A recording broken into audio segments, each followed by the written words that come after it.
Hi guys, and welcome back to Cash Bright. In this video, I am talking about habits which keep us all poor and prevent us from growing and fully realizing our economic potential. Habits are a problem because they are what we do without thinking on a daily basis. So in this video, I want you to wake up, metaphorically slap you in the face, tip a bucket of cold water on you until you awaken to the behavior which is keeping your bank balance permanently depressed. Number 1. Being too comfortable with too little. Most of us are told by our parents to be grateful for what we have, because there are many people in the world that have far less and are not so lucky. Whilst this is very true and good advice, if taken too literally, can cause people to happily accept their lot in life. When this happens, this is where I think we as a society confuse the noble virtues of gratitude and humility with ambition and innovation. It is not the case of one or the other. Just because those around us accept things for the way they are, does not mean we have to do the same. No. Inactivity is a friend of poverty, and we should never settle for the hand we are dealt. Now, there are people in the world who live in absolute poverty, and their options for improving their situation really are extremely limited. But I'm suspecting that you, in watching this YouTube video, are probably not one of them, and if you think about it, you are only relatively poor because you have become too comfortable with the way things are. Well, it's time to change that, don't you think? Number 2. Wanting to fit in and never taking any chances. There's an expression which applies to taking chances, and it is, nothing ventured, nothing gained. This means if you don't take any kind of risk, you will never gain anything. Risk and reward are closely related concepts. If you are someone who just follows the crowd, wants to fit in with your neighbours and friends, and prefers the familiar to the new, then I recommend reflecting on whether this behaviour is truly helping you in terms of increasing the amount of happiness in your life. Now, we all want to fit in, and this is what it means to be human. But think about this. How many millionaires and billionaires are average, normal people who followed the crowd, stayed at home, took no risks, and never did anything crazy? Exactly. Fitting in and playing it safe is overrated. If you really want to escape your relative poverty and move up in the world, you need to start listening to your own ideas and strike out on your own. In letting go of the safety bar of the familiar, we are able to grow and succeed as fully realized human beings.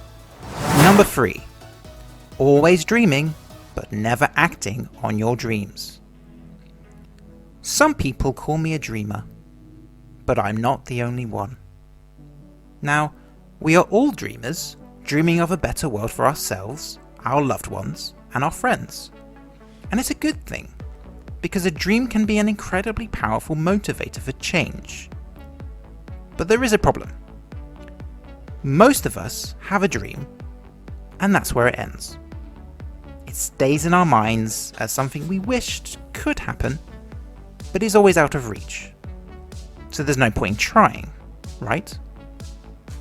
It's a strange thing, but from our dreams come these negative conclusions. I'm telling you, it does not have to be this way. You can act on and turn your dreams into reality.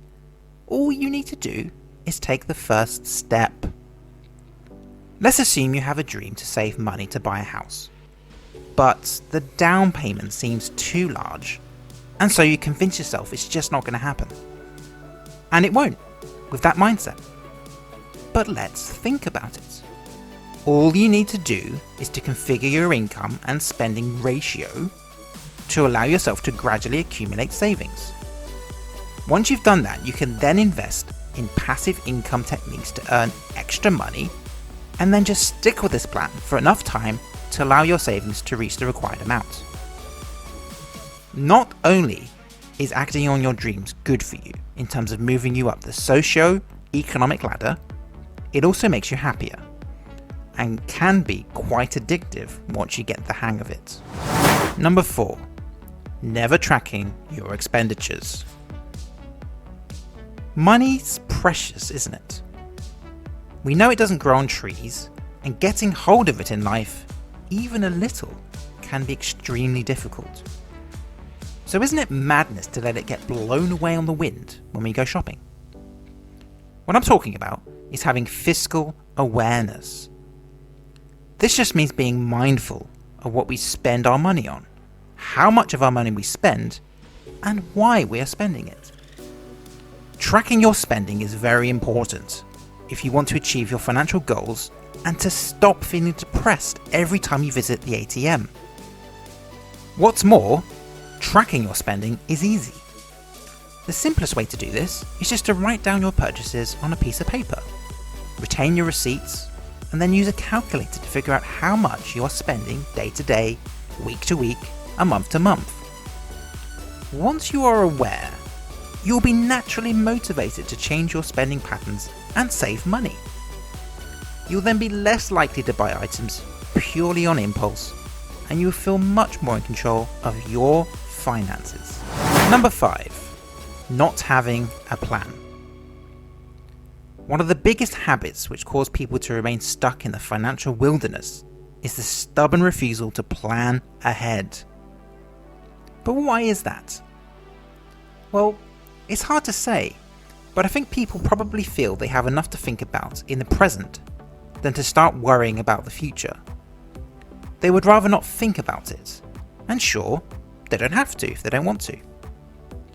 So what's wrong with this approach? Well, if you're not planning ahead, how can you change your present and arrive at a different place in the future? You just can't. If you only focus on the present, you will remain stuck in the present. The potential for change is an unused resource that stagnates inside you, unable to express itself whilst you follow the road most travelled. This habit is very hard to change, but not impossible by any means.